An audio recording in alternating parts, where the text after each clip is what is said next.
right, now that we're all crying, actually I'm the one that's crying. Okay, I have actually a special surprise for you tonight. And we're going to take a picture later when the tears are gone.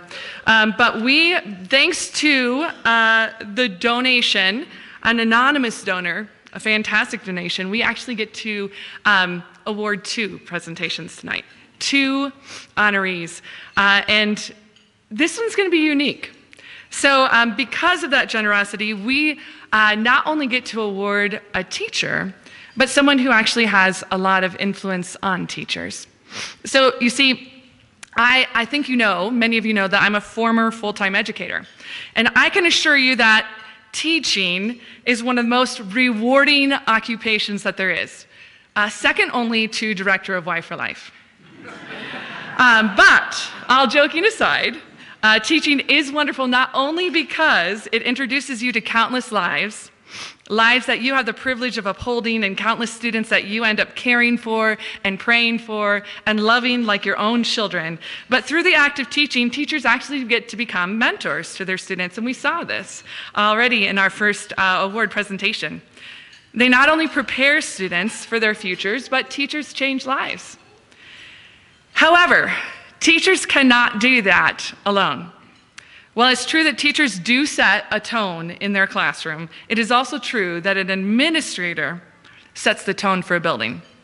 It's an administrator who encourages, empowers, and empowers her teachers and her faculty to uphold life boldly and without abandon. And it is an administrator who most capably and quickly creates a culture of life that spreads throughout the school entirely. That shouldn't really surprise us, should it?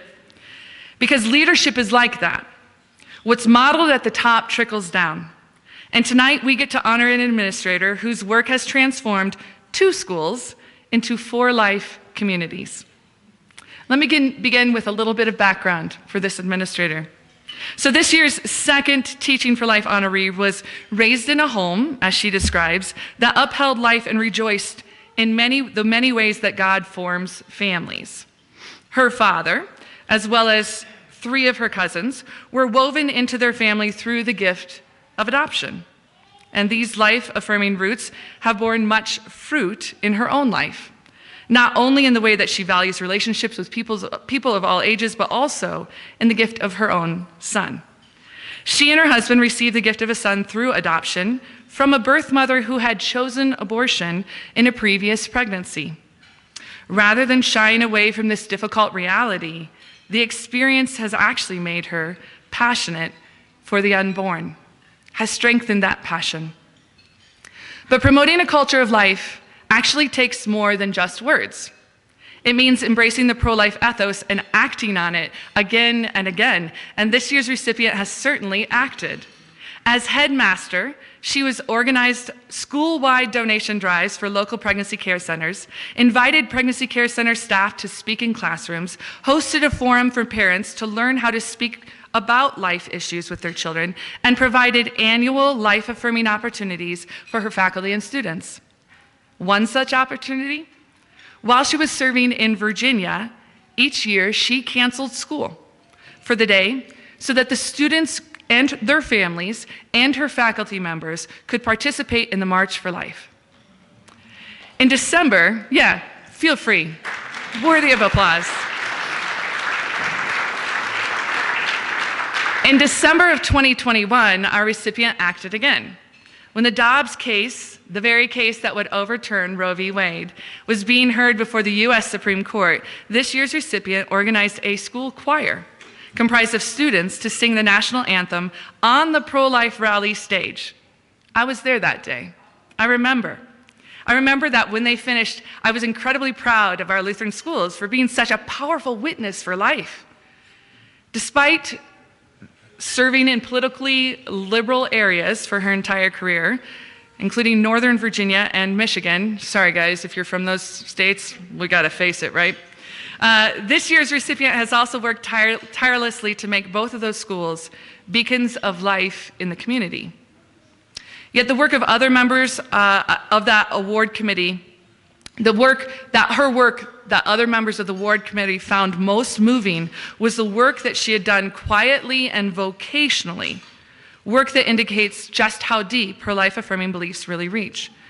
And because they say it best, I'd like to share with you 2 quotes, one from each of her nominators' letters of commendation that describe her dedication to upholding life perfectly. The first writes, "There is so much more to say about the small things she did in the school community. I think in particular about all the young teachers she counseled toward getting married and having children, even though this meant she was constantly scrambling to fill positions when they moved to be with their spouse or quit to raise their own children. In every way I can think of, she never wavered from teaching that children are one of God's greatest gifts and often made personal sacrifices to live that belief." And her second nominator affirmed the same.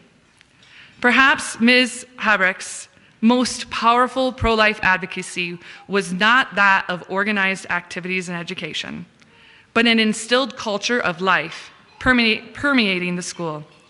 With the unique location of Emmanuel in the shadow of the nation's capital, the school frequently had to hire young teachers. As happens among young people, many teachers would teach for a year or 2, get married, and, praise be to God, find themselves with child. In many teaching settings, this would mean either giving up teaching or finding an expensive daycare and spending a 40-hour week away from one's child. But Ms. Habrecht offered new moms a third option if they wished. She found part-time roles for them to continue on at Emmanuel. Sometimes this meant tutoring after school when a spouse could care for the baby. Sometimes it meant a baby napped in the school office while music lessons were conducted. And other times it meant a toddler was strapped onto mom's back while she gracefully directed the after-school program on the playground. Ms. Habrecht embraced babies and toddlers on the school's campus in a way that cared for those staff members and built a community that valued children of all ages and abilities. Ms. Habrecht showed motherhood was something to aspire to. And that, man, I must just be like, I don't know. And that is the For Life message our young women need to hear again and again. So thank you. It is my honor and pleasure to announce LFL and Y for Life's second 2025 Teaching for Life Award, but also first ever Administrator Award to Mrs. Julia Habrecht.